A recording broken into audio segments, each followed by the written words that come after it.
দেখা যাক এখনো কিন্তু একটা বাকি আছে, আপনি সাইডে চলে আসবেন। বন্ধুগণ, এই খেলার নিয়ম হচ্ছে দ্বিতীয় রাউন্ডে এখানে আছে 5টি কাঠের গুটি, এর নিচে কিন্তু আছে একটি করে টোকেন, আর এই টোকেনে কিন্তু লেখা আছে আজকে বিজয়ী নির্ধারণের সেই আকর্ষণীয় পয়েন্ট। রেডি? আমরা ওই সাইড থেকে শুরু করব, দেখা যাক আপনার টোকেনে কি ওঠে। হ্যাঁ রেডি, চলেন। Yes or no? নো। তার জন্য একটা সবাই জোরে হাততালি। আপনার ভাগ্যে আছে ইয়েস। আপনি চলে যাচ্ছেন আমাদের তৃতীয় রাউন্ডে। এবার আমাদের পরবর্তী প্লেয়ারের পালা। কি মনে হয়, ইয়েস আর নো, ইয়েস নাকি নো পাবেন, কোনটা? ভাগ্য, দেখা যাক সুন্দর করে। হ্যাঁ চলেন, 1 2 3 3 3 3। কি আছে বলেন তো, কি আছে? কেউ না জানলেও আমি কিন্তু জানি।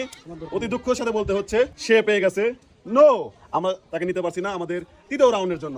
আপনার জন্য আমি দুঃখ প্রকাশ করছি এবং আপনি পেয়ে যাবেন আমাদের আজকের সান্ত্বনা পুরস্কার। ঠিক আছে, সবাই একটা হাততালি হোক তার জন্য। ঠিক আছে, আমরা ইতিমধ্যে একজনকে পেয়েছি, যে পেয়েছে হচ্ছে ইয়েস। এখনো কিন্তু আমাদের আছে আরো 3 জন, এবং দেখবো তারা কি পায়। আর এই রাউন্ড থেকে যারা ইয়েস পাবে তারা সরাসরি চলে যাবে আমাদের তৃতীয় রাউন্ডে, এবং তৃতীয় রাউন্ডে কিন্তু আছে আকর্ষণীয় সব পুরস্কার। বলেন দেখি ইয়েস আর ইয়েস। আপনি কখন মিথ্যা কথা, ইয়েস পাইছেন না নো পাইছেন বলেন? এই তোমরা বলো তো কি পাইছে? ইয়েস। ইয়েস, সবাই যখন বলছে ইয়েস তার মানে আপনিও ইয়েস, এবং আপনি চলে যাচ্ছেন আমাদের তৃতীয় রাউন্ডে।